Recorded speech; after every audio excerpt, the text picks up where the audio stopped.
होली की आत्मा। बचपन से शहर में रहने वाला मनोज इस साल होली की छुट्टियों में अपने गांव दुर्गापुर वापस आता है, जहां उसे देख पूरा गांव खुशी से झूम उठता है। जब गया था तब इतना सा था और अब देखो कितना बड़ा हो गया है।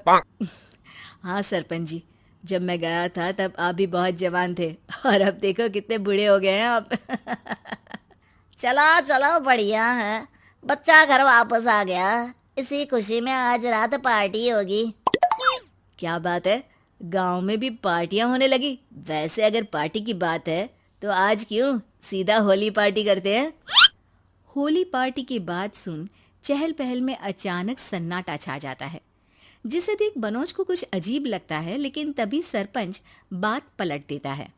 अब बहुत देर हो गई, चलो सब अपने घर चलो, पार्टी के बारे में कल सोचेंगे।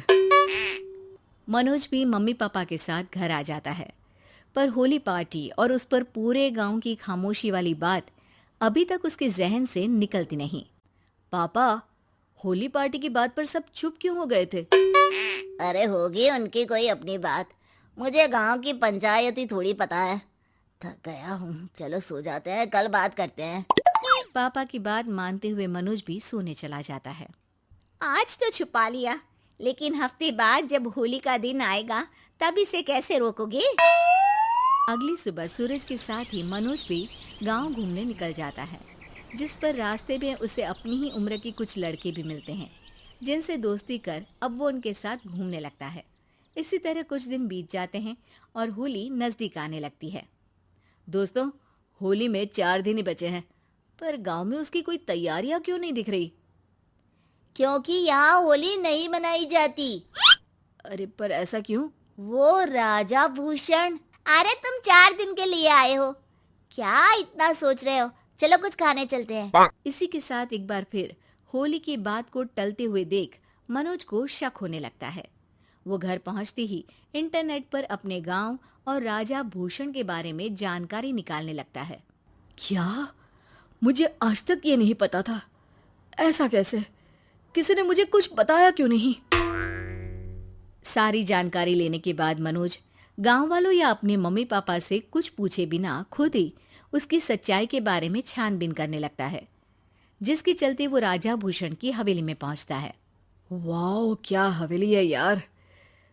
पर क्या यहाँ सच में कोई भूत है? हेलो भूत जी, कोई है क्या? हम इस साल गांव में होली सेलिब्रेट कर रहे हैं, क्या आप उस पर थोड़ा इंटरव्यू देंगे? मनोज के ऐसा बोलते ही गांव में तूफान उठ जाता है और हवेली में रखी सारी चीजें हिलने लगती है।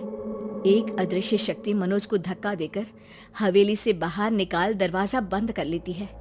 ये सब देख मनोज हैरान रह जाता है। क्या अभी मुझे हवा ने धक्का देकर बाहर निकाल दिया? मेरे होते हुए इस गांव में कभी होली नहीं मन सकती, इसलिए दोबारा ऐसी कोशिश भी मत करना, अंजाम बुरा होगा। आवाज सुन मनोज हैरानी से इधर उधर देखने लगता है, पर उसे कोई दिखाई नहीं देता। वो गांव वापस आ जाता है, जहां तूफान की वजह से सब कुछ तहस महस हो चुका होता है। आखिर ये तूफान आया कैसे? ना ऐसा कोई मौसम था और ना ही हमने होली का त्योहार मनाने की बात की थी। सरपंच की बात पर कोई रिएक्शन दिए बिना मनोज चुपचाप अपने घर चला जाता है। इस तरह देखते ही देखते होली का दिन भी आ जाता है और मनोज रंग लेकर गांव में निकल जाता है, लेकिन गांव पूरी तरह खाली होता है। अरे त्योहार का दिन है, धूमधाम की जगह मातम क्यों मनाया हुआ है? मनोज की आवाज सुन सब अपने घर की खिड़कियां खोल के घर के अंदर से ही उसे वापस जाने के लिए कहने लगते हैं, पर वो किसी की नहीं सुनता। तुझे पहले भी समझाया था, अगर होली खेलने की कोशिश भी की तो अच्छा नहीं होगा। अरे बात मान लो बेटा, तुम्हें सच नहीं पता।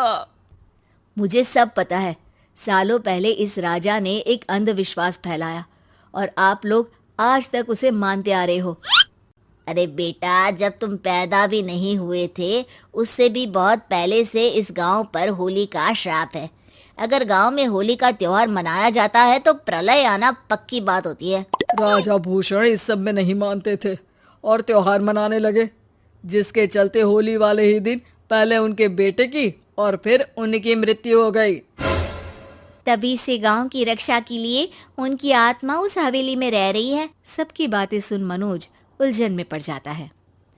सोचना भी मत मनोज, अगर तुमने इस परंपरा को तोड़ने की कोशिश भी की तो उसका परिणाम इस गांव और गांव के लोगों के लिए अच्छा नहीं होगा। मुझे भी यकीन नहीं हो रहा कि आप लोग एक बेतुकी बात को मानकर सालों से रंगों के त्योहार को मातम की तरह मनाते आ रहे हो। मनोज किसी की कोई बात ना मानते हुए पूरे गांव में रंग बिखेर देता है, जिसके तुरंत बाद वहां तूफान के साथ बिजलियां गरजने लगती है। अचानक मौसम में ऐसा बदलाव देख जहां मनोज कंफ्यूजन में आ जाता है, वहीं गांव वाले डर से सहम जाते हैं।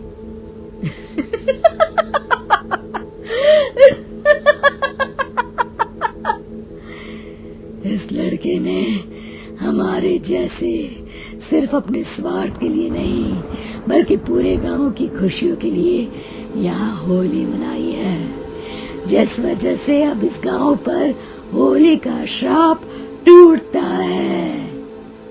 ऐसा बोलकर राजा का भूत वहां से गायब हो जाता है, जिसके बाद गांव के लोग धूमधाम से होली मनाते हैं। खुशियों के रंग गांव में बिखरे ही होते हैं कि अगली सुबह अचानक मनोज कहीं गायब हो जाता है और एक बार फिर गांव में होली का नया राज शुरू हो जाता है।